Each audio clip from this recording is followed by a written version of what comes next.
Δεν είναι όλα αριστερογενές κέντρο, δεν είναι όλα ίσιωμα, δεν είναι όλα un petit peu Pasok, si vous voulez. Είναι όμως όλα Θανάσης Κατσικίδης, διότι ακούγαμε πριν Bring the Boys Back Home, Vera Lynn, ουσιαστικά μικρές φραγίδες του Δευτέρου Παγκοσμίου στο μεγαλύτερο ροκ, λένε κάποιοι, έργο των τελευταίων δεκαετιών, το The Wall των Pink Floyd, και ο Θανάσης ουσιαστικά πάει και ψηλαφεί τον τοίχο του Δευτέρου Παγκοσμίου Πολέμου με τα ίδια του τα χέρια. Βρίσκει τους ανθρώπους οι οποίοι ακόμα επιζούν και οι οποίοι έχουν να πούν ιστορίες. Και τις καταγράφει, κάνει συνεντεύξεις, οι οποίες ανεβαίνουν, με συγχωρείτε, στο site, ξανά, politicallyincorrect.gr, στα κακά παιδιά του Incorrect. Έστω και για λίγα λεπτά θα ήθελα να του απευθύνουμε την καλημέρα μας, να του πούμε ένα ευχαριστώ και να μας πει 2-3 περισσότερα πράγματα για αυτό το οποίο κάνει. Ο Θανάσης Κατσικίδης στην τηλεφωνική μας γραμμή, 23 χρονών. Καλησπέρα κύριε Κατσικίδη. Καλησπέρα κύριε Παπδάν, τι κάνετε? Πολύ καλά, εσείς πώς είστε? Σας ευχαριστούμε για αυτά που κάνετε. Και εγώ σας ευχαριστώ που τουλάχιστον αφιερώνετε λίγο χρόνο για να διαβάσετε την ιστορία του τόπου μας. Πώς ένα παιδί έτσι έχει αυτό το μεράκι, έχει αυτή τη θέρμη μέσα στην καρδιά του να ασχοληθεί με τους ακόμα εν ζωή αγωνιστές για την πατρίδα? Κοιτάξτε, πάντα διάβαζα βιβλία ιστορίας, μάθαινα για αυτούς τους ανθρώπους, αλλά ποτέ δεν είχε τύχει να συναντήσω κάποιον από αυτούς. Τώρα, εδώ και 2 χρόνια που είμαι στο Political Incorrect και ασχολούμαστε με τις συνεντεύξεις, έχω αποφασίσει να αναδείξω την ιστορία του τόπου μου, όχι απλώς διαβάζοντας ένα βιβλίο και παραθέτοντας στοιχεία, αλλά δίνοντας το βήμα στους ίδιους τους πρωταγωνιστές, παρά την ηλικία που αυτοί βρίσκονται. Γιατί τώρα μιλάμε, αυτοί οι άνθρωποι είναι 100 ετών. Και έχουμε ξεκινήσει από το Β' Παγκόσμιο Πόλεμο, τον Ιερό Λόφο στη Μέση Ανατολή και την Τρίτη Ορεινή Ταξιαρχία στο Ρήμινι. Προχωράμε στον Εμφύλιο Πόλεμο που πολλοί που πολέμησαν ακόμα τον αποκαλούν συμμορητό πόλεμο. Προχωράμε στην περίοδο της Κορέας και τη δεκαετία του 50. Ασχολούμαστε με τα γεγονότα της Κύπρου και την ταραγμένη περίοδο της Επταετίας. Και προχωράμε σιγά σιγά και ανακαλύπτουμε, και αυτό το πράγμα το προσφέρουμε στον κόσμο, όλη αυτή την ιστορία. Με πόσους αγωνιστές έχετε μιλήσει μέχρι τώρα, με πόσους παλέμαχους, βετεράνους? Πείτε το πώς θέλετε.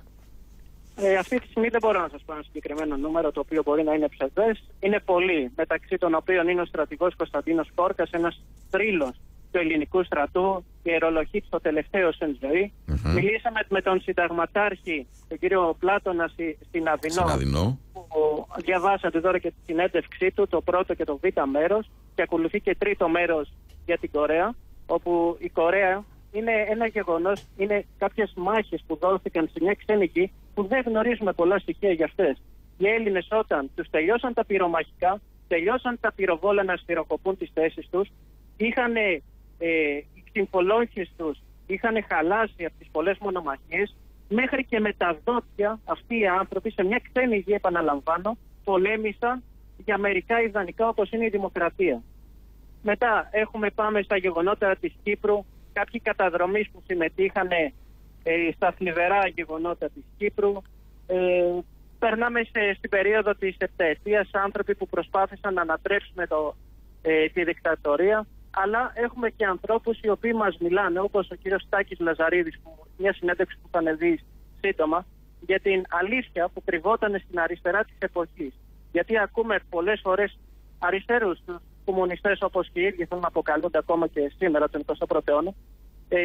Ο κύριος Λαζαρίδης λοιπόν μας μιλάει για πράκτορες, μας μιλάει για ανθρώπους που υπέσκαπταν την ελληνική ιστορία, που θέλανε να διχοτομήσουν τη χώρα μας. Και χωρίς εμείς... Κύριε Κατσικίδη, δεν σας ακούω πολύ καλά. Βασικά δεν σας ακούω καθόλου, για να είμαι ειλικρινής. Θανάση, μπιπ. Δεν πειράζει, περιμένετε παρακαλώ πολύ. Όχι, για αυτή την περίσταση θέλουμε το The Show Must Go On, το οποίο είναι μόλις 1,5 λεπτό και θα μας καλύψει το χρόνο.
καμία εκδικητικότητα με την πραότητα του Ουγαρίδα Σιτιπιούσιν. Έχει επιστρέψει από 5 χρόνια πόλεμο. Ελληνοϊταλικό, Μέση Ανατολή, ελεύθερες ελληνικές δυνάμεις, Ιερός Λόχος, τσιγάντες, Τρίτη Ορεινή Ταξιαρχία. Ναι, δεν θα κουραστώ να τα λέω, διότι όλοι μας έχουμε ήρωες στις οικογένειες, στις γενιές μας και στο σπόρο μας, και πρέπει να ανοίξουμε τα μάτια μας, να συνδεθούμε με αυτούς. Κατόπιν Ρήμηνη, και γυρνάνε πίσω έχοντας πολεμήσει ουσιαστικά τους Γερμανούς σε 3 μέτωπα, στα Δωδεκάνησα, στη Μέση Ανατολή και στη Γοτθική γραμμή ψηλά στην Ιταλία, τους Γερμανούς, τη Wehrmacht, τη Σβάστικα, τα SS, και γυρνάνε στην Αθήνα και παρελάβουν στην Αθήνα μόνο συντεταγμένο σώμα του ελληνικού στρατού, και είναι μαζεμένοι οι κομμουνιστές και τους φωνάζουν φασίστες. Αυτό έχω να πω. Τίποτε άλλο δεν χρειάζεται να πω. Και αυτό απαντάει και στο μήνυμά σου, αγαπητέ μου φίλε, ξεκόλα. Επανερχόμαστε στον Θανάση Κατσικίδη για τον επίλογο. Κύριε Κατσικίδη μου. Ναι, με συγχωρείτε για την διακοπή. Μα δεν φταίτε εσείς. Θέλουμε να προβάλλουμε πολεμικά πάθη και μίση.